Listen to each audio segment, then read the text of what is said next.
नमस्कार, आप देख रहे हैं मुद्दा और मैं हूं आपके साथ नेहा दुबे। देश में कोरोना वायरस का संक्रमण लगातार बढ़ता जा रहा है। कोरोना वायरस के संक्रमण को रोकने के लिए देश में लॉकडाउन लागू है।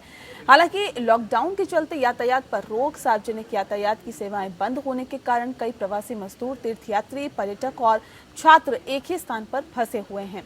लेकिन अब गृह मंत्रालय की नई गाइडलाइन के बाद ये लोग अपने घर जा सकेंगे। लेकिन अगर ये मजदूर घर चले जाते हैं तो 3 मई के बाद कोरोना फ्री इलाकों में बंद पड़ी फैक्ट्रियों और कारखानों को फिर से शुरू करना और एक बड़ी समस्या होगी। मजदूरों को इकट्ठा करना एक बड़ी चुनौती कहीं ना कहीं लोगों के सामने बन सकती है।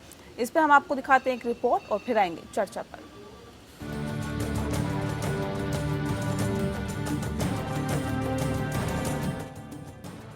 गृह मंत्रालय ने लॉकडाउन के दौरान फंसे हुए लोगों के लिए नई गाइडलाइन जारी की है।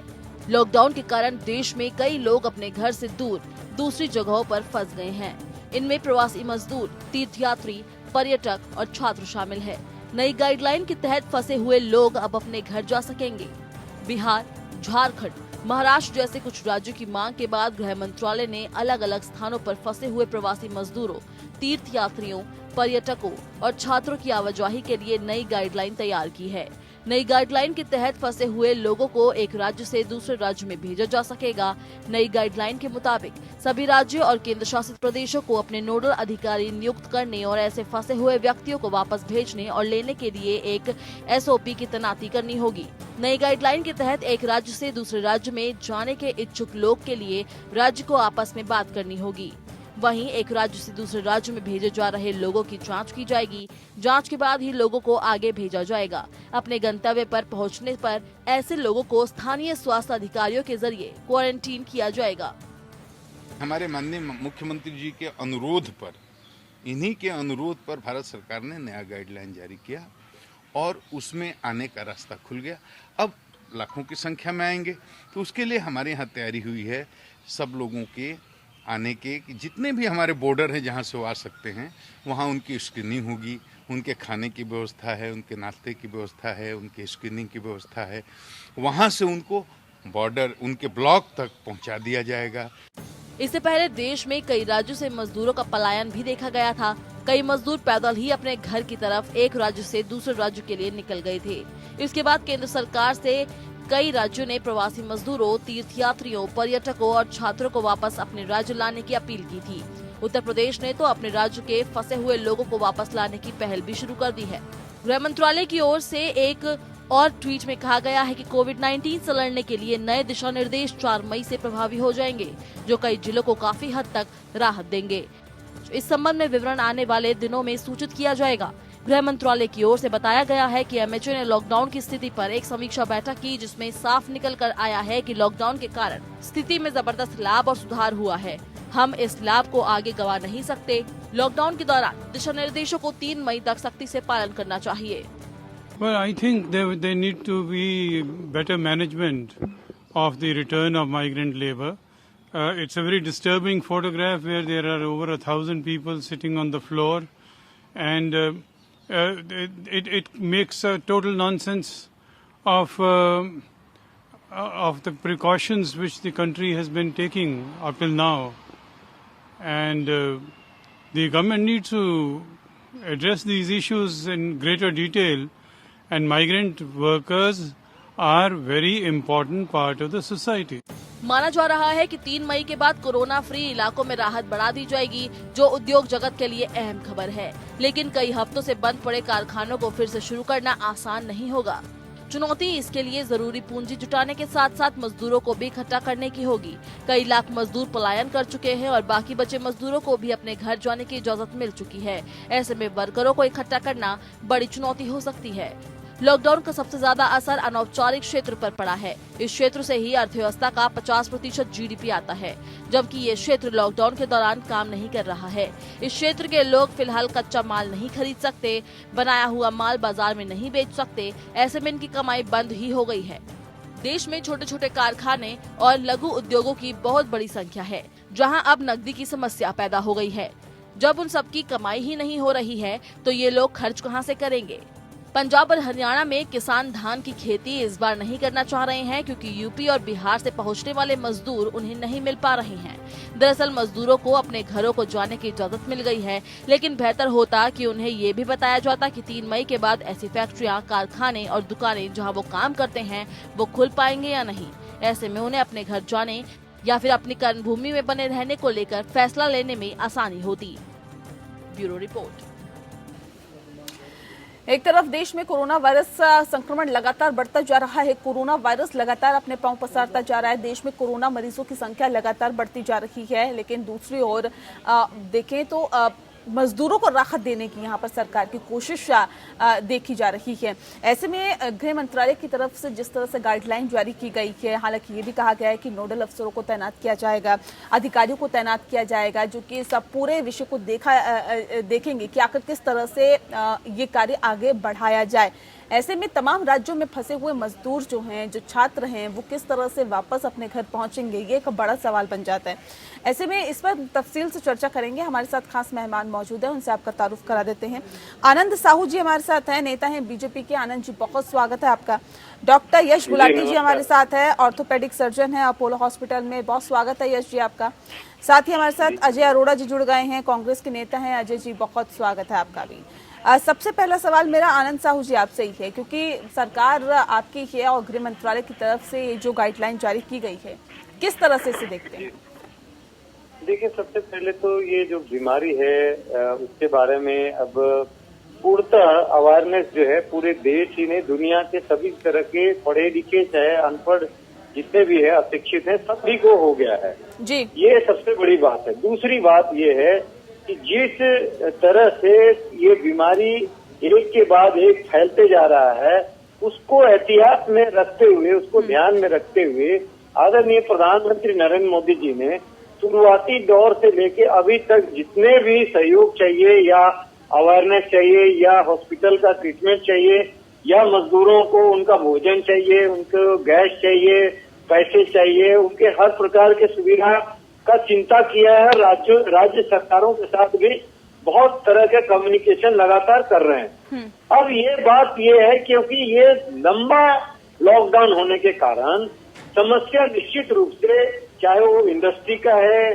चाहे वो लेबर लोगों का जो माइग्रेंट लेबर है, जो 6 महीना कहीं और कमाते हैं, 6 महीना कहीं और जाते हैं, चाहे वो ट्रांसपोर्ट वर्कर हैं, वो जितने भी असंगठित कामगार हैं, उन सभी का समस्या निश्चित रूप से बढ़ेगा। उसका बड़ा कारण है कि उन लोगों के पास साधन और संसाधन बहुत लिमिटेड रहता है और जिस प्रकार का जीवन यापन वो लोग करते हैं, प्रतिदिन काम करना, प्रतिदिन भोजन करना, और बिना कार्य के अगर वो भोजन भी जो वो खा रहे हैं वो उनको एक तरह से हाइजीन भी नहीं हो रहा है। लेकिन आनंद जी सवाल इस बात का है कि आप कह रहे लंबा लॉकडाउन जो हुआ है उसके बाद ये जो फैसला लिया गया है, सर अब तो अवधि समाप्त होने वाली है, तब ये फैसला लिया गया है। क्या नहीं लगता ये फैसला पहले ले लेना चाहिए था, उससे और ज्यादा राहत मजदूरों को मिलती? एक बड़ा और कारण है। देखिए, सबसे बड़ी चीज है कि ये कोरोना में अगर उसी टाइम अगर छोड़ देते तो हो सकता है कि पूरा देश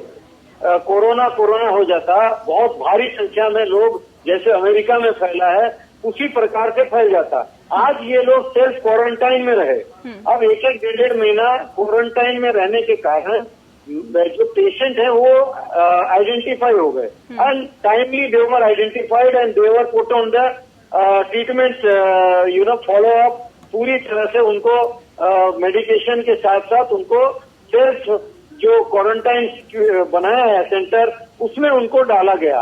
उसका बड़ा कारण है। उसके बाद अभी जो उनको जाने का इजाजत इसलिए दिया जा रहा है कि जो लोग फैक्ट्री में काम नहीं कर सकते हैं या वो फैक्ट्री चलने वाला फैक्ट्री में, उनको जाने की बात हो रही। जो फैक्ट्री चलेगी, जो काम कर सकते हैं और सेल्फ डिस्टेंसिंग रख सकते हैं, और जो लोग लगातार उसमें उनको ध्यान रखा जा सकता है, उनका रेगुलर हेल्थ चेकअप मॉनिटरिंग किया जाएगा और उनका रहने खाने का उचित प्रबंध होगा, उन लोगों को जाने के लिए नहीं कहा जा रहा है। नहीं सर, अगर उचित प्रबंध अगर सभी लोगों का है और मजदूरों को वाकई खाने पीने के लिए मिल रहा है, तो लोग क्यों जाएंगे एक जगह से दूसरी जगह पे? ये बताइए ना, ये समझाने की कोशिश करें। नहीं जाएंगे। देखिए, जिसको जाना था ज्यादातर लोग चले भी गए वहाँ गांव में भी बहुत लोग बीच रास्ते में भी फंस गए, बहुत लोग गांव में जाकर के भी गांव वाले उनको घुसने नहीं दे रहे हैं। उसका कारण है उनको भी डर था कि कहीं इन लोगों के आने के बाद वहाँ गांव में न फैल जाए, और बहुत सारे गांव चलिए में ठीक फैला है। है। आनंद जी बने रहिए हमारे साथ। इस वक्त हमारे साथ डॉक्टर रवि सिंह जी भी जुड़ गए हैं, अर्थशास्त्री हैं। रवि जी बहुत स्वागत है आपका, आपके पास मैं आऊंगी, लेकिन उससे पहले रुक करते हैं अजय जी का।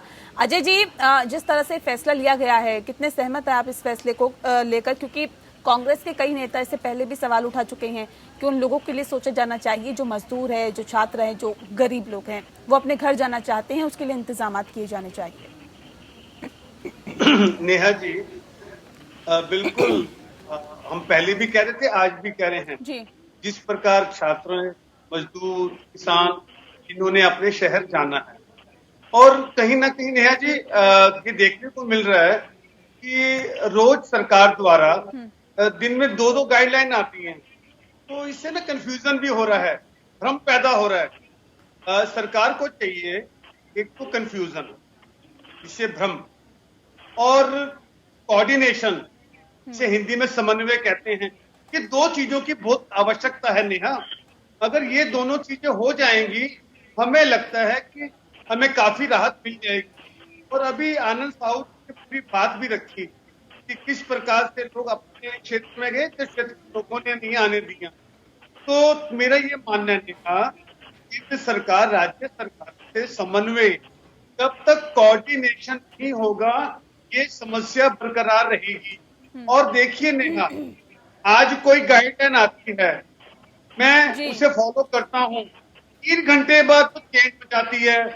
तो ये कंफ्यूजन जो है, इसको भी थोड़ा देखना पड़ेगा सरकार को, इसमें केंद्र सरकार को हस्तक्षेप करना पड़ेगा ताकि इस समस्या पे कैसे निजात पाए। ठीक है। रवि सिंह जी, ये कितनी बड़ी समस्या पैदा हो सकती है? क्योंकि देखा जाए तो जो मजदूर हैं, जो ऐसे लोग हैं जो फैक्ट्री में काम करते हैं, कारखानों में काम करते हैं, एक तरफ सरकार राहत देने की बात करती है और ये कहती है कि फैक्ट्रियों को चलाया जाएगा, कारखानों को चलाया जाएगा, उसमें राहत दी जाएगी ताकि अर्थव्यवस्था पटरी पर आ सके। लेकिन ऐसे में जब मजदूर और कारखाने में काम करने वाले जो लोग हैं, जो कर्मचारी है, वही नहीं रहेंगे, तो कैसे जो जनजीवन है वो पटरी पे आएगा, अर्थव्यवस्था पटरी पे आएगी? बिल्कुल नेहा जी, देखिए जो अभी तक चर्चा चल रही है जिसमें 2 सवाल उठ के आ रहे हैं कि एक तरफ है कि सरकार यहाँ पर बार बार डिसीजन को चेंज कर रही है और बार बार ऐसे निर्णय ले रही है जिसकी वजह से ये लगता है कि शायद यहाँ पर मजदूरों को या आम आदमियों को काफी हद तक परेशानी का सामना करना पड़ रहा है। दूसरी तरफ है, दूसरा पॉइंट ये है कि इंडस्ट्री का या जीडीपी का या फिर पूरी इंडस्ट्री कब रिवाइव करेगी। देखिए समस्या इस बात की नहीं है, मैं 3 कैटेगरी में इसको डिवाइड करता हूँ कि सबसे पहले ये जानना जरूरी है कि कौन सी इंडस्ट्री सबसे ज्यादा इम्पैक्ट है और उसके बाद दूसरी इंडस्ट्री पे क्या उसका फर्क पड़ेगा।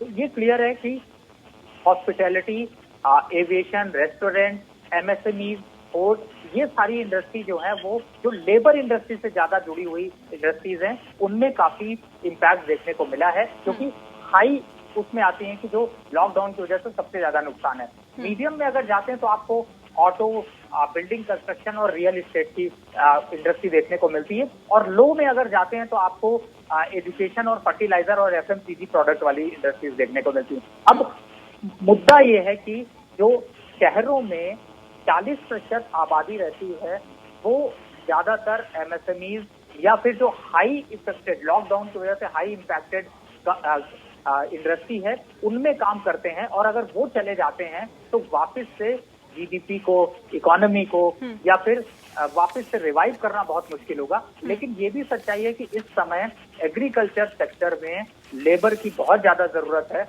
और वहां पर अभी फसल की कटाई तैयार है लेकिन वहां पर लोग नहीं मिल रहे हैं। तो वो एक समस्या है जो कि मुझे लगता है कि शायद अगर गाँव की तरफ लेबर जाते हैं या इंडस्ट्री के लोग जाते हैं तो शायद वो समस्या सॉल्व होती हुई नजर आएगी। अब रही बात, दूसरी बात, इंडस्ट्री में बार बार इस चीज का चेंज करना कि गवर्नमेंट, वो समस्या तो सॉल्व हो जाएगी लेकिन यहाँ पे समस्या बढ़ जाएगी। यश गुलाटी जी, सवाल इस बात को लेकर है कि जो तय होगा वो कैसे तय होगा कि जैसे पहले एक डर था, जैसे कि आनंद साहू जी अभी कह रहे थे कि अगर पहले मजदूरों को उनके घर भेजा जाता तो वो कोरोना साथ में ले जाते, ये एक डर था और यही वजह है कि ये फैसला पहले नहीं लिया गया। क्या आपको लगता है कि अब डर कम हो गया है क्या? देखिए, दो चीजें हैं कि क्या उनको भेजना वापस जरूरी है।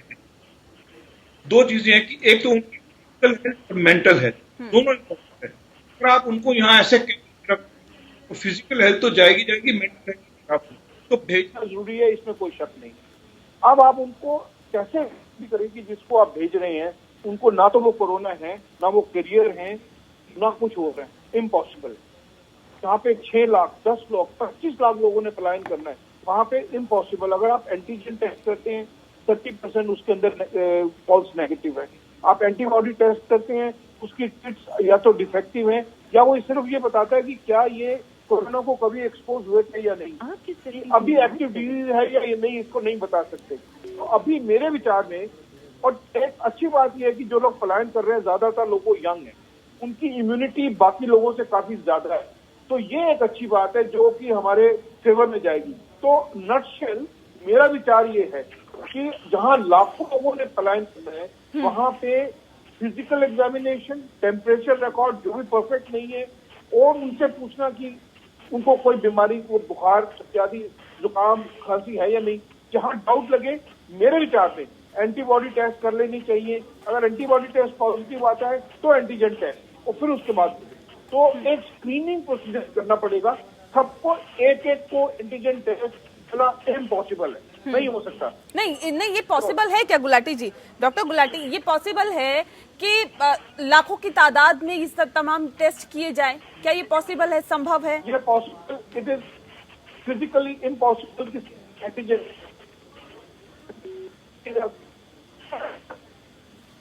डॉक्टर गुलाटी, आपकी आवाज हम तक नहीं पहुंच पा रही है। ठीक है, आनंद साहू जी का रुख करते हैं। आनंद जी, सवाल इस बात को लेकर है सर, ये कैसे तय होगा कि अब जो मजदूर घर पहुंचाए जा रही हैं या फिर घर लेकर जाया जा रहा है जिन मजदूरों को, वो सुरक्षित है, उनको कहीं ना कहीं कोई कोरोना का डर नहीं है, अब वो कोरोना से संक्रमित नहीं है, ये कैसे तय होगा? देखिए, निश्चित रूप से बहुत बड़ी चुनौती है और इसीलिए इसमें बहुत सावधानी से इन चीजों को मॉनिटर करना होगा।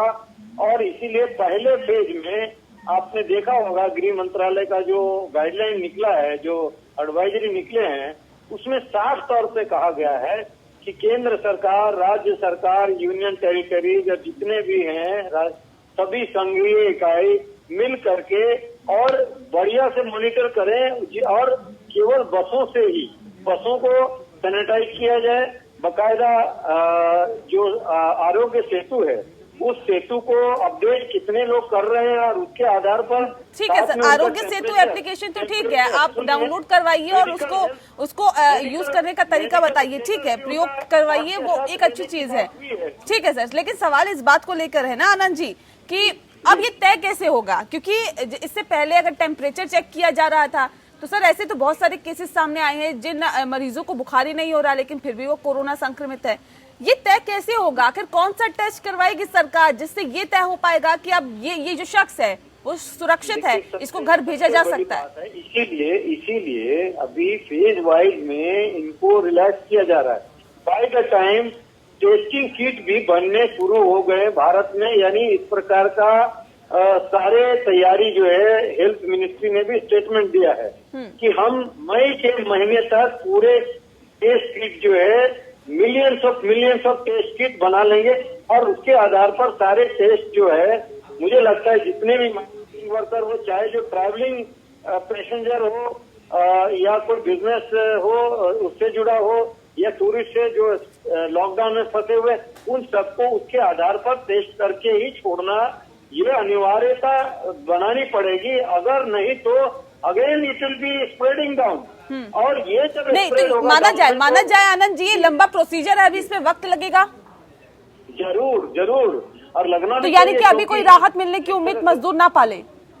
देखिए, राहत भी मिल रहा है, जैसे आप देख रहे होंगे किस प्रकार से सभी मजदूरों को ले गया गया, यहाँ भी भोजन वगैरह प्रबंध कर रहे हैं, उनके खातों में पैसे जा रहे हैं, गैस जा रहे हैं, राशन जा रहे हैं, ये सब हो रहा है। ऊपर से मनरेगा में अभी जितने भी मजदूर हैं, जैसे गांव के तो सारे रूरल डेवलपमेंट मिनिस्ट्री ने 20,000 करोड़ से ज्यादा उनके सभी अकाउंट में जाने की प्रबंध कर दिया ताकि उनको वहां जो पहुंच गए हैं उनको भी काम मिल जाए और ये लोग जो जाएंगे उनको भी वहां काम मिले।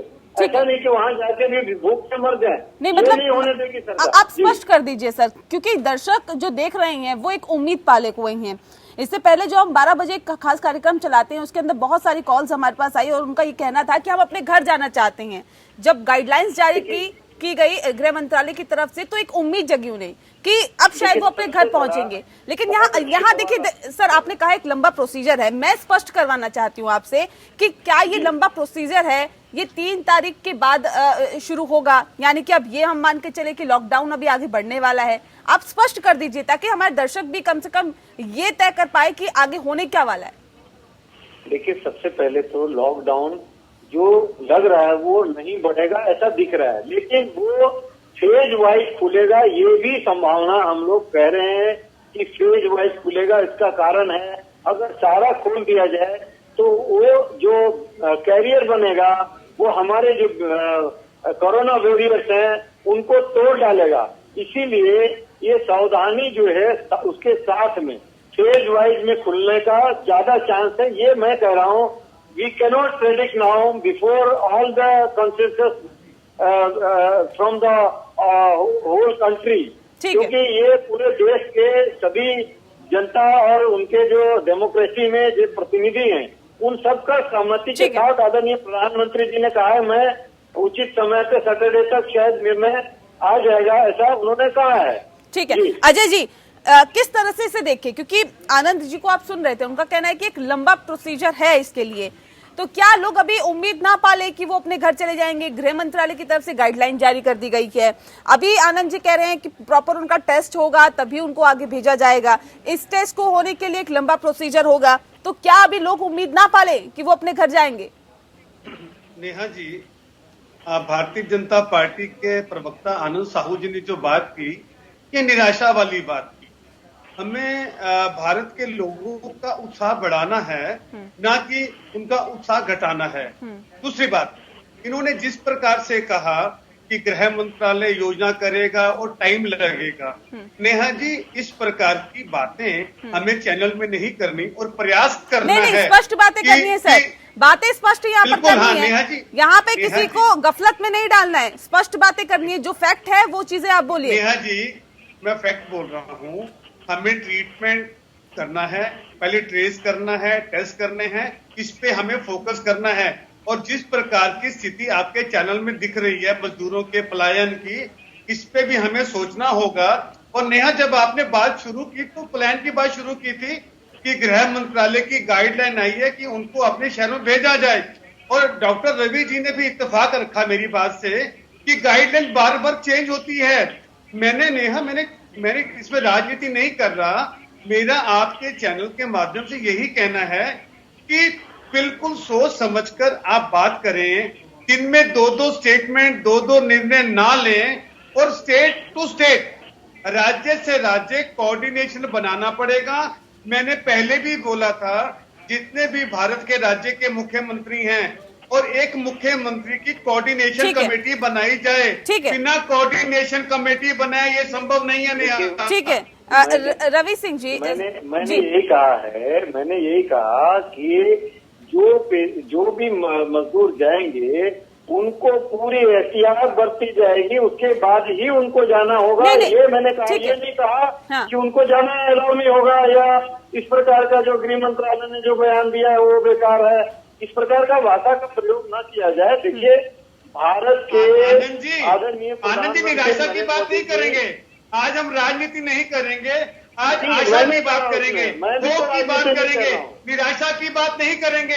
हम भारत के 130 करोड़ लोगों का मनोबल बनाने के लिए बैठे हैं, ना कि मनोबल गिराने के लिए बैठे हैं। जी, अब आप बीच में ना बोलिए, मैं यही बता रहा हूँ, प्लीज आप सुन लीजिए। बीच में आप बोले थे, ठीक है, सुन लेते हैं अजय जी, सुन लेते हैं आनंद जी। बाद आपने मैंने शुरू किया था, मैंने ये कहा कि देखिए, जिस प्रकार से गृह मंत्रालय ने कहा कि बसों को भी पूरा सैनिटाइज किया जाएगा, यानी उनको फुल प्रूफ वो सोशल डिस्टेंसिंग की भी बात उसमें आप देख लीजिए अंडरलाइन किया हुआ है। सोशल डिस्टेंसिंग का भी ध्यान रखना पड़ेगा। बिल्कुल, सोशल और डिस्टेंसिंग का ख्याल रखना पड़ेगा और बाकी उन तमाम चीजों का भी ख्याल रखना पड़ेगा जो कि बहुत जरूरी है। एक छोटा सा सवाल मेरा डॉक्टर रवि से, ठीक है सर, आएंगे आपके पास, अर्थशास्त्री हैं सर रवि जी, इनसे एक सवाल पूछ लेते हैं क्योंकि बहुत जरूरी सवाल है। सवाल इस बात को लेकर है कि जी जो तमाम पलायन का दौर चल रहा है या फिर इससे पहले जो हुआ है, सबसे ज्यादा नुकसान किस सेक्टर को होने की उम्मीद है और अर्थव्यवस्था को जो बेपटरी हो रखी है उसको पटरी पर लाने के लिए आने वाले वक्त में कितनी चुनौतियों का सामना हमें करना पड़ सकता है? डॉक्टर रवि। बहुत अच्छा क्वेश्चन है नेहा जी, और मैं अप्रिशिएट करता हूं क्योंकि इसकी वजह से आम लोगों को भी पता चलेगा। देखिए, अब तक 21 दिन के लॉकडाउन में लगभग 8 लाख करोड़ रुपए का नुकसान हो चुका है सरकार का, आम आदमियों का, या फिर ये कहें जो ग्रोथ है उसमें। अब रही बात सेक्टर स्पेसिफिकली, तो देखिए कोई भी सेक्टर है वो अछूता नहीं है। जैसा मैंने पहले भी बताया कि सिर्फ कुछ सेक्टर स्पेसिफिक हैं, जैसे education, dairy farming, fertiliser, FMCG, ये ऐसे सेक्टर हैं जिनमें से सबसे कम इम्पैक्ट दिखाई देगा लॉकडाउन का। लेकिन जो सबसे ज्यादा है इम्पैक्ट, वो आम आदमियों से जुड़े हुए सेक्टर हैं, चाहे वो रियल एस्टेट के हो, एविएशन के हो, रेस्टोरेंट के हो, होटल के हो, सर्विस इंडस्ट्री हो, रिटेल हो, पोर्ट हो, शिपिंग हो, एक्सपोर्ट हो, इंपोर्ट हो, सेक्टर में बहुत ज्यादा इफेक्ट होगा। जी जी। तो हो क्या रहा है कि गवर्नमेंट को एक तरफ तो अभी सारा खर्चा लॉकडाउन की वजह से करना पड़ रहा है और दूसरी तरफ है कि गवर्नमेंट के पास रेवेन्यू भी यहाँ पर नहीं आ रहा कि कोई सेक्टर ग्रो करे, वो टैक्स दे जिससे रेवेन्यू आए, तो आगे समस्या और बढ़ेगी। और इसी वजह से आज ही इकरा की रिपोर्ट अगर आप देखें तो जिसमें कि 2020 और 21 के लिए उन्होंने GDP का अनुमान 2% से भी नीचे कर दिया है, जो कि साफ दिखाता है कि इंडस्ट्री आगे और बड़े स्लो डाउन को इम्पैक्ट करेगी और बड़ा स्लो डाउन देखने को मिलेगा। और जो आज जो चैलेंजेस हैं वो कहीं ना कहीं से 30 से 40% और बढ़कर देखने को मिलेंगे। तो ओवरऑल सिचुएशन ऐसी है कि चाहे आप सर्विस इंडस्ट्री को सपोर्ट देना चाहें या फिर आप किसी इंडस्ट्री को देना चाहें, छोटे मंझोले उद्योगों की जहां पे बात करें वो सारे उद्योग खत्म हो चुके हैं। तो सरकार को भी पैसा चाहिए उन रेवेन्यू उन इंडस्ट्रीज को सपोर्ट देने के लिए। और अभी जो हालात पैदा हो रहे हैं उसमें 8 लाख करोड़ रुपए का नुकसान रिकवर कर पाना और इंडस्ट्री को चलाना वो बहुत ही मुश्किल है। और मैं समझता हूं कि इसके लिए बहुत जरूरी है एक अच्छी स्ट्रैटेजी अप्लाई करना, जिससे कि आम आदमियों के साथ मिलकर या जो लेबर इंडस्ट्री है उसको कहीं ना कहीं से सपोर्ट दिया जाए। डॉक्टर यश गुलाटी, आपसे मेरा एक सवाल है, क्योंकि जाहिर तौर पे अभी आप आनंद जी को भी सुन रहे थे, उनका ये कहना है कि मुकम्मल इंतजाम किए जाएंगे और उसके बाद टेस्ट किए जाएंगे, टेस्ट के बाद ये तय किया जाएगा कि ये जो शख्स है, ये जो मजदूर है, वो घर जा पाएगा या फिर नहीं जा पाएगा, या फिर ऐसे कोई सिम्टम्स तो नहीं है इसके अंदर कि ये इसके अंदर कहीं कोरोना हो। तो ऐसे में सवाल इस बात का है, क्योंकि हर किसी का कोरोना का टेस्ट करेंगे तो जाहिर तौर पे सरकार के लिए भी एक बड़ी समस्या पैदा हो सकती है, क्योंकि ऐसे एक बहुत बड़ी संख्या है जो कि वाकई में जिनका टेस्ट होना चाहिए, लेकिन क्योंकि संसाधन सीमित है और ऐसे में हर किसी का टेस्ट नहीं हो पा रहा है। ऐसे में 6 लाख से 8 लाख मजदूर जो हैं उनका टेस्ट होना कितना संभव आपको लग रहा है, और क्या आपको लगता है कि ये प्रोसीजर कामयाब हो पाएगा? देखिए, ऐसा है कि ये फिगर 6 लाख नहीं है, ये उससे कहीं ज्यादा है, 25-30 लाख फिगर है अगर आप डिफरेंट स्टेट्स को देखो। जी जी। तो अगर हर एक व्यक्ति का एंटीजन टेस्ट करना मुझे नहीं लगता कि ये पॉसिबल है। तो इसके अंदर हमको क्लिनिकल ग्राउंड से ज्यादा जाना पड़ेगा टेम्परेचर पे, और फॉर्चुनेटली हिस्ट्री मालूम है, जहां जहां ये लोग रह रहे हैं किसी को सिम्टम थे या नहीं मालूम होगा, वहां से मालूम है कि नहीं है। तो एक टेम्परेचर देखना, क्लिनिकल हिस्ट्री, आसपास के लोगों से पूछना कि किसी को सिम्टम है कि नहीं है, क्योंकि जो आसपास के लोग हैं वो भी तो प्रभावित होंगे, कोई नहीं चाहेगा कि कोरोना वाला पेशेंट उनके साथ जाए। तो ये इस तरह से, और जहां डाउट हो वहां पे एंटीबॉडी और फिर उसके बाद में एंटीजन टेस्ट करना। तो ये स्क्रीनिंग इस प्रकार की हो सकती है, जहां डाउट है वहां पे एंटीजन टेस्ट। मुझे नहीं लगता कि सबका एंटीजन टेस्ट इससे 25 लाख लोगों को आप कर पाएंगे। इतनी तो किट्स भी नहीं होंगी हमारे पास। बिल्कुल, तो मैं हमको clinical तकरीबन ground पे- का आंकड़ा ले रही थी, क्योंकि एक राज्य को तकरीबन अगर 6 लाख लोगों को भी वापस लेके आना है या 8 लाख लोगों को भी वापस लेके आना है, तो ये संभव नहीं है कि आप हर किसी का कोरोना टेस्ट करें। लेकिन सवाल इस बात का है आनंद साहू जी, तो उसके लिए अब क्या इंतजाम होंगे? क्योंकि देखिए फैक्ट्रियां बंद हो गई या फिर अभी जो कारखाने हैं वो बंद हो गए हैं। सवाल इस बात को लेकर है, आपने इससे पहले जब अपने वक्तव्य में कहा था कि ऐसे लोग जो फैक्ट्रियों में काम नहीं कर रहे हैं, ऐसे लोग जो कारखानों में काम नहीं कर रहे हैं, वो लोग वापस अपने घर आना चाहते हैं, तो उनके लिए इंतजाम किया जा रहा है। सवाल इस बात को लेकर है कि सर जो फैक्ट्रियों में काम कर रहे थे, जो कारखानों में काम कर रहे थे, जो कि ऐसे और भी जगहों पर काम कर रहे थे, उनके सामने तो सबसे बड़ा रोजी रोटी का संकट है, क्योंकि फैक्ट्री कारखाने बंद हो गए हैं। लेकिन ऐसे में अब वो वापस अपने घर पहुंचना चाहते हैं। सवाल वही है कि अर्थव्यवस्था का क्या होगा, और सरकार के पास ऐसे में आगे का क्या रोड मैप है, कैसे अर्थव्यवस्था को पटरी पर लाया जाएगा, और जो पलायन की जो चीजें चल रही है, जो मजदूर घर वापस जाना चाहते हैं, उनकी समस्या का समाधान कैसे होगा? क्या रोड मैप है सरकार के पास? आपके चैनल के माध्यम से मैं 3-4 बातों को बहुत गंभीरता से कहना चाहूंगा। पहली बात तो ये है कि अर्थव्यवस्था आज केवल भारत की चिंता नहीं बनी, विश्व भर के सभी, चाहे विकसित देश हो, चाहे विकासशील राष्ट्र हो, चाहे और गरीब राष्ट्र हैं, उन लोगों का सबका समस्या है। और इसीलिए आज अर्थव्यवस्था को पटरी में लाने के लिए जिस प्रकार से आदरणीय प्रधानमंत्री नरेंद्र मोदी जी ने लगातार पहले तो गरीबों को 1,70,000 करोड़ का पैकेज जो गरीब कल्याण के अंतर्गत जो किया, वो भी एक निश्चित रूप से सीधे तौर पर ये भारत की अर्थव्यवस्था को उम्मीद दिया। और दूसरा 1 लाख करोड़ अर्थव्यवस्था को मजबूती करने के लिए पुनः जो दिया है, जो MSME और ये जो सेमी सेक्टर है, छोटे सेक्टर है, उनको दिया। अब रही बात, आपने कहा कि मैन्युफैक्चरिंग और ये जो सर, मेरा एक सीधा सा सवाल ये है कि बिना मजदूरों के क्या फैक्ट्रियां चल पाएगी, क्या कारखाने चल पाएंगे? नेहा जी, मैं आ रहा हूँ। देखिए, इसके लिए मैं वही कह रहा हूँ, सिर्फ बिना मजदूरों के ना आपका ऑटो रिक्शा चलने वाला है, न टैक्सी चलने वाला है, न ट्रक चलने वाला है, ना आपका कोई मैन्युफैक्चरिंग यूनिट चलने वाला है। सवाल ये है कि क्या 100% स्ट्रेंथ में काम करना है या 25% स्ट्रेंथ में काम करना है? ये भी बात कहीं न कहीं गंभीरता से ये बार बार चर्चा में आई है कि जिन फैक्ट्रियों को, जिन उद्योगों को 1,000 लोग काम करते थे, आज उसकी जो कैपेसिटी को किसी तरह सस्टेनेबल रखने के लिए, उसका मैन्युफैक्चरिंग को कंटिन्यूटी रखने के लिए, without putting the people's health in danger, ये सारा सुविधा व्यवस्था बनाने की प्रयास की जा रही है। और इतना ही नहीं, जो आप तो कह रहे हैं, जो अनऑर्गेनाइज सेक्टर खाली मैन्युफैक्चरिंग नहीं, आप जो स्ट्रीट वेंडर थे, आज जितने जो आइसक्रीम बेचने वाले हैं, चाहे वो छोले भटूरे बेचने वाले हैं, चाहे वो कोई और इस प्रकार का छोटे छोटे रेस्टोरेंट, ढाबे चलाने वाले थे, वो या फूड सप्लाई चेन था उनका, उन सभी लोगों का कहीं न कहीं या कोई रेस्टोरेंट में काम करते थे या होटल इंडस्ट्री में काम करते, वो सारे के सारे कहीं न कहीं they are held up. Effective है, बिल्कुल ठीक है। डॉक्टर रवि सिंह, सवाल इस बात को लेकर है, सवाल ये है कि अनऑर्गेनाइज सेक्टर की अगर हम बात करें तो GDP का तकरीबन 50% हिस्सा उस पर निर्भर करता है।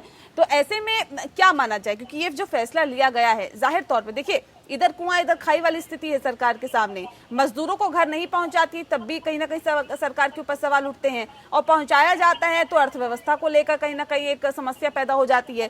तो ऐसे में ये जो स्थिति है वो कितनी गंभीर अभी फिलहाल आपको दिखाई दे रही है? देखिए, आगे के मैं यहाँ पर एक बात ऐड करना चाहूंगा, शायद आनंद साहू जी ने उसको नहीं बहुत ज्यादा डिस्क्राइब किया, लेकिन मैं एक सरकार का एक अच्छा स्टेप बताता हूँ जो मुझे पता है, और काफी हद तक जो है हम लोग उस पर एडवाइजरी भी देते हैं।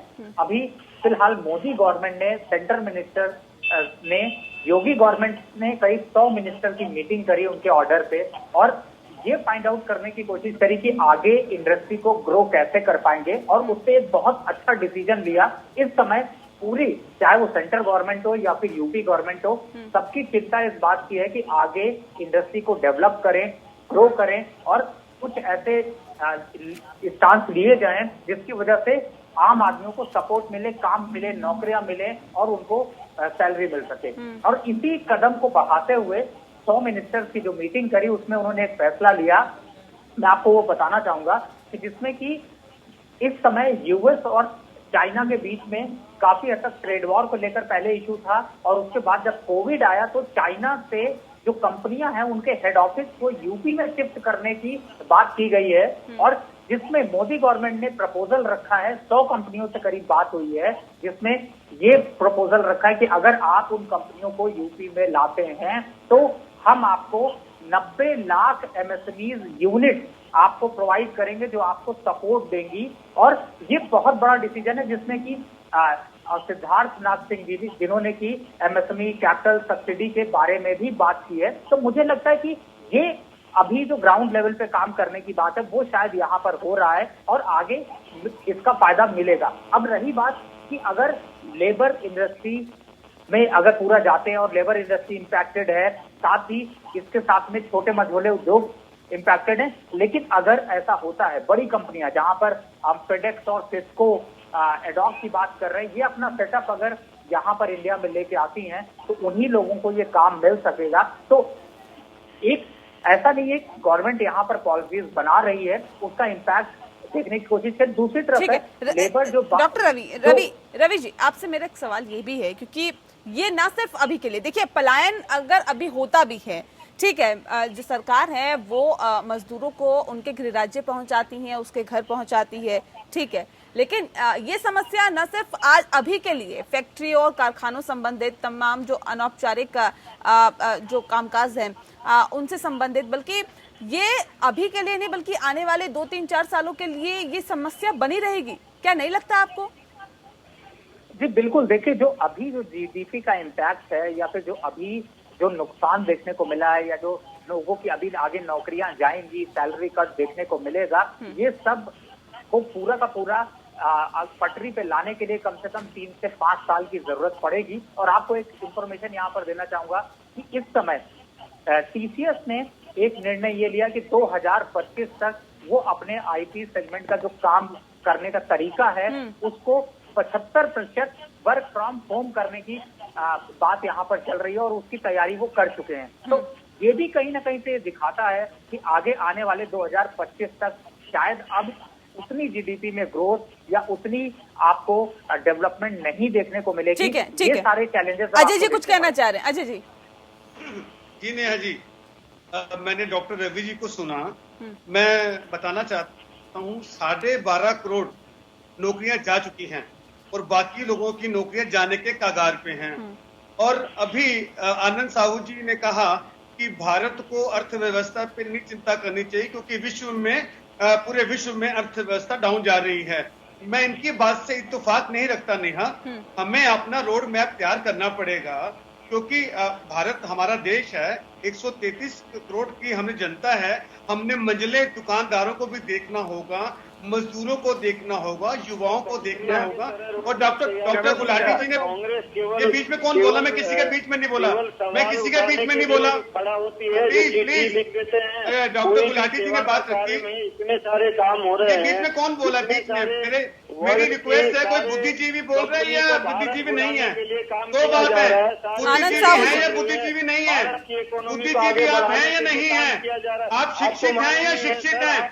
आप शिक्षित हैं, शिक्षित हैं, ठीक है, आप शिक्षित हैं, शिक्षित हैं। नेहा जी, ठीक है, ये सिस्टम ठीक नहीं है, इन्हें पहले शिक्षा ग्रहण करके आए, किसी के बीच में नहीं बोलते। चलिए ठीक है, ठीक है। डॉक्टर गुलाटी जी ने बात की कि टेस्ट पॉसिबल नहीं है, लेकिन एक सुझाव है मेरा कि हम रैंडम टेस्ट जरूर करें।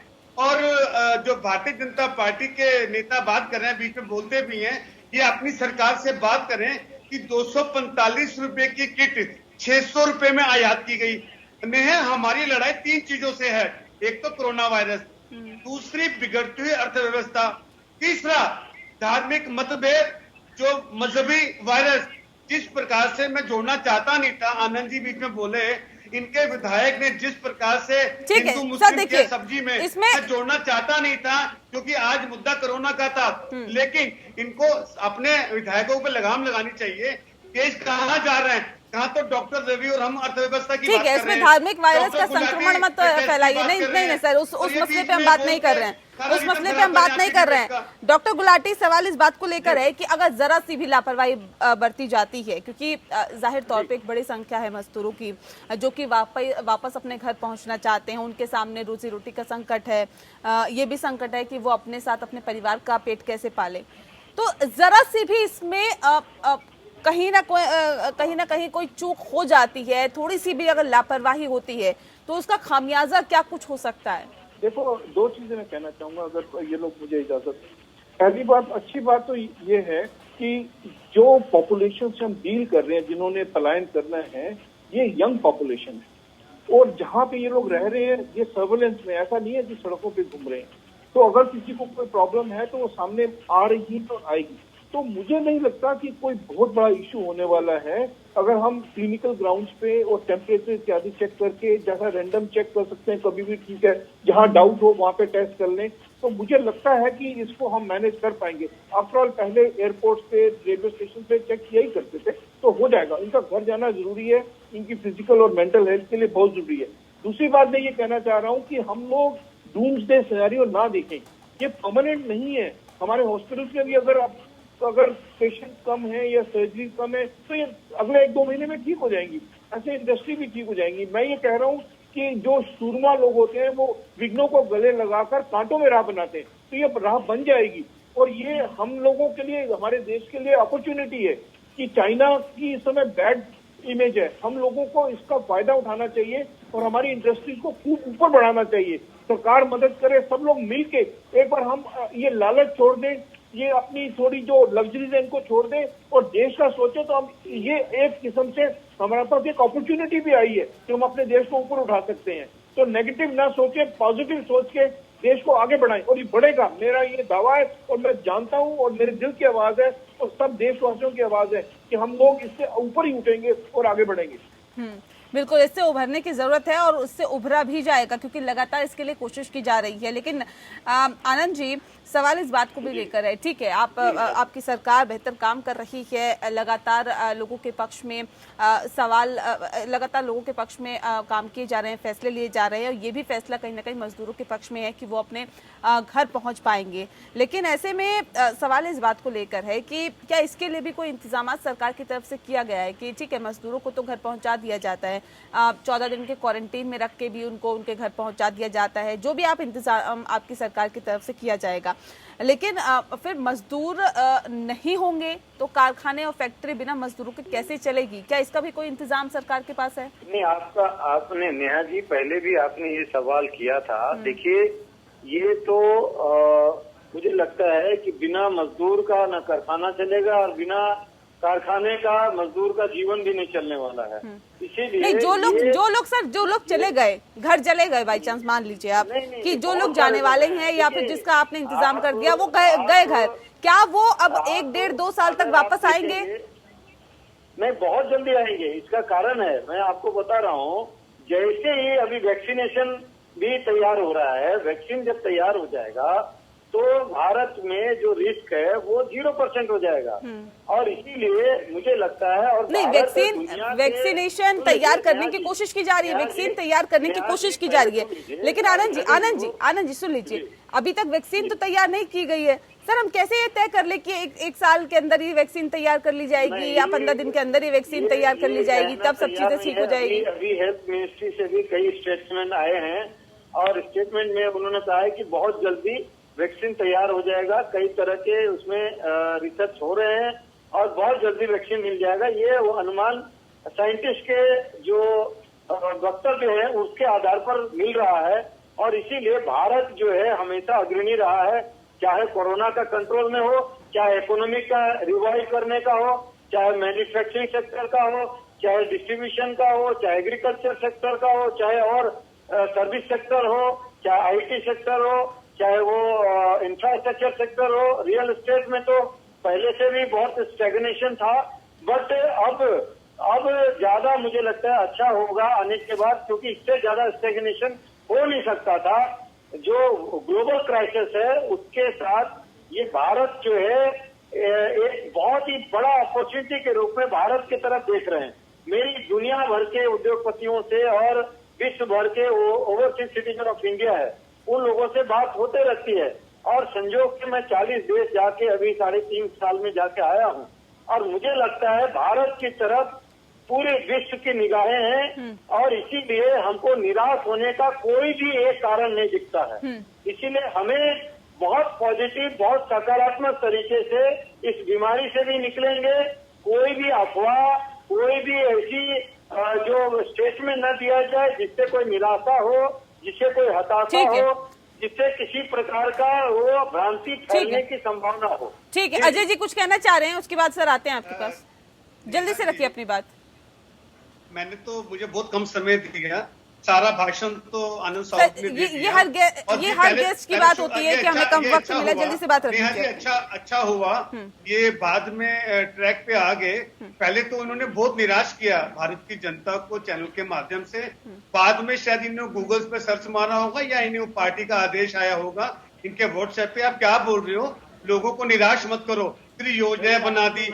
इनको सिर्फ ये बताना चाहिए था हमारी क्या योजना। आपका सवाल था जो मजदूर पलायन कर रहे हैं उनके लिए क्या योजना है, उसके लिए इन्होंने कोई योजना नहीं, कोई रोड मैप नहीं दिया। लेकिन ये विवाद का विषय नहीं है। मैं फिर कहूंगा आनंद साहू जी, जब डिबेट खत्म हो आप अपने किसी वरिष्ठ सलाहकार से, पार्टी के लेवल पे अपनी सरकार से बात करें, और अगली डिबेट में आए तो कोई गाइडलाइन, कोई रोड मैप लेके जरूर आए ताकि लोगों तक संदेश दे सकें आप। ठीक है आनंद जी। रवि जी से मेरा सवाल है, रवि जी, क्योंकि जाहिर तौर पे ऐसे मजदूर जो अपने घर जाएंगे तो बेरोजगारी का भी एक संकट पैदा होगा, बेरोजगारी का, क्योंकि इससे पहले भी, क्योंकि हम अर्थव्यवस्था की बात करें, हालांकि कोरोना के ना आने से पहले भी बहुत ज्यादा बेहतर अर्थव्यवस्था हमारे देश की नहीं थी, हालांकि उसको पटरी पर लाने की पुरजोर कोशिश की जा रही थी। लेकिन अब जो कोरोना के चक्कर में जो हालात है वो और ज्यादा खराब हो गए हैं। तो बेरोजगारी को लेकर क्या लगता है आपको कि कितनी ज्यादा दिक्कतें आगे आने वाली है और क्या कुछ चुनौतियां रहेगी? देखिए, आगे आने वाले समय में बेरोजगारी ही सबसे बड़ी चुनौती होगी, और मैं समझता हूं कि ये आगे आने वाले 3 सालों तक ही ऐसा ही देखने को मिलेगा। तो सरकार को बहुत तेजी से कुछ एक्शन यहाँ पर बनाना पड़ेगा, एक्शन प्लान बनाना पड़ेगा।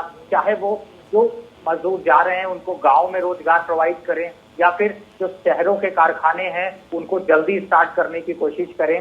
दूसरी तरफ है कि जो अभी जो जाने की तैयारी कर रहे हैं उनको कम से कम इस बात का आश्वासन यहाँ पर मिले कि आप यहाँ पर रुकें, या फिर अगर आप जाते हैं तो आपके खाने पीने रहने की व्यवस्था सरकार यहाँ पर करेगी। और साथ ही सब्सिडी की सबसे ज्यादा जरूरत है। हालांकि सरकार खाने या मनरेगा जैसी स्कीमों से गवर्नमेंट यहाँ पर लोअर इंडस्ट्री या फिर ओवरऑल मजदूर इंडस्ट्री को काफी हद तक सपोर्ट दे रही, लेकिन अभी फिलहाल फैसले इस बात के लेने की ज्यादा जरूरत है कि आगे लोगों की और नौकरियां ना जाएं, इंडस्ट्री को यहाँ पर सपोर्ट दे सकें। और इसके लिए बहुत ज्यादा जरूरी है कि आप रणनीति के साथ आए। जैसा यहाँ पर अभी समझ में आ रहा है पूरी तरह से कि कोरोना अभी आने वाले 1 महीने या 2 महीने में खत्म होने वाली चीज नहीं है, और 1-2 महीने में इन चीजों से हम थोड़ी निजात पालेंगे, लेकिन पूरी तरह से छुटकारा नहीं मिलेगा। ये एक लंबी लड़ाई है, जाहिर तौर पे इससे लड़नी पड़ेगी। लेकिन अजय जी, सवाल इस बात को लेकर भी है, क्योंकि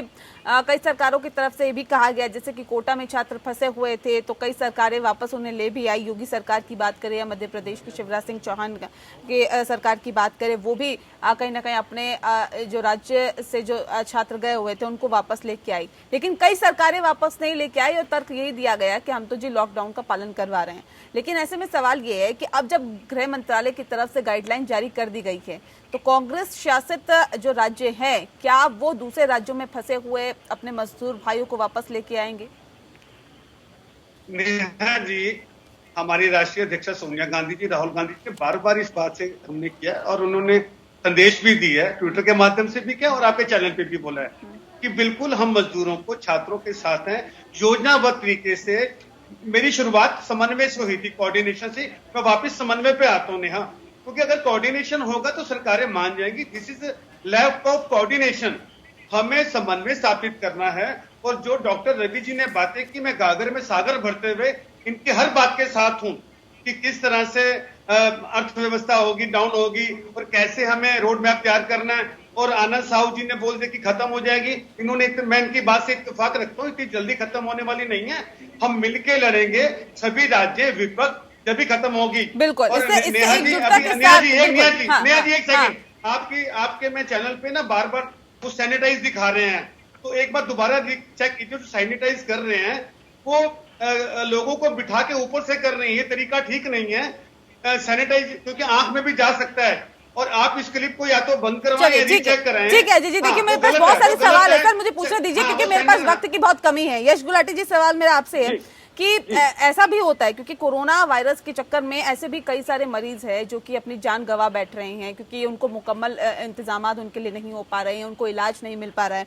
कई ऐसे अस्पताल है जिनको कोविड-19 के लिए ही रख दिया गया है, आसपास कोई अस्पताल नहीं है, या फिर जहां पे वो इलाज के लिए जा रहे हैं उन्हें इलाज नहीं मिल पा रहा है। तो सर ये कितनी बड़ी समस्या भी देश में पैदा हो गई है कि देखिए अब कैसा हो गया कि सब लोग पैरानॉइड हो गए कि जैसे कोविड के सिवाय कोई बीमारी नहीं है, तो और कई ऐसे लोगों को ट्रीटमेंट नहीं मिल पाया जिनको और बीमारी, किसी को निमोनिया कार्डियक रीजन से वो हुआ, एक मेरे पेशेंट का कार्डियक डिस्निया था, सब लोग वेंटिलेटर के चक्कर में पड़ गए। तो ये था वो दूसरा, तो ये चीजों का ध्यान रखना है कि बाकी चीजें भी हैं, तो हमको पागल नहीं हो जाना है कि सिर्फ कोविड ही है। तो और बाकी कई लोग, आप कई न्यूज़पेपर में पढ़ रहे होंगे, पेशेंट इधर उधर भाग रहे हैं कि हॉस्पिटल उनको ले नहीं पा रहे हैं। तो सरकार को भी ये नियम कुछ बनाने चाहिए कि हर चीज कोविड नहीं है, और बाकी जो उनको भी लोगों को ये एनकरेज करना चाहिए कि बाकी चीजें खोली जाएं, बाकी थिएटर्स खोले जाएं, बाकी ओपीडीज खोली जाएं, ताकि बाकी लोगों का भी इलाज हो सके। अब ये न्यूयॉर्क से भी एक रिपोर्ट आई थी कि जो सर्जन है उसको घर भेज रहे थे कि तुम्हारा ठीक है, कुछ नहीं है कंजेशन, लेकिन उन्होंने इंसिस्ट किया, उनकी वाइफ ने, उनकी एंजियोग्राफी की गई और अर्जेंट कार्डियक सर्जरी करनी पड़ी। तो ऐसे कई केस मैंने भी देखे। बिल्कुल कई केस सामने आ रहे हैं जो वाकई अपने आप में कई सवाल खड़े करते हैं। बहरहाल बहुत शुक्रिया, माफ कीजिएगा अजय जी, मेरे पास वक्त की कमी है, मैं आपके पास नहीं आ पाऊंगी। आप सभी का बहुत बहुत शुक्रिया हमारे साथ इस खास चर्चा में शामिल होने के लिए। तो जाहिर तौर पे पलायन एक बड़ी समस्या है, हालांकि गृह मंत्रालय की तरफ से एक गाइडलाइन जारी की गई है, उसके मुताबिक अब नोडल अफसरों की तैनाती की जाएगी और उस तैनाती के साथ ही ये तय किया जाएगा कि जो मजदूर अपने गृह राज्य वापस लौटना चाहते हैं उसके लिए पूरा इंतजामात किए जाएंगे, तमाम एक रोड मैप तैयार किया गया है। लेकिन सवाल इस बात को लेकर भी है कि आखिर अगर मजदूर वापस अपने घर पहुंच जाएंगे, जिस राज्य से वो आते हैं वहां पहुंच जाएंगे, तो अर्थव्यवस्था कैसे पटरी पर आएगी, कैसे कारखाने चल पाएंगे, कैसे फैक्ट्रियां चल पाएगी, कैसे छोटे मझोले उद्योग चल पाएंगे, ये एक बड़ी यहाँ पर समस्या वाली बात है। इसी के साथ मुद्दा में इतना ही, मुझे दीजिए इजाजत, नमस्कार।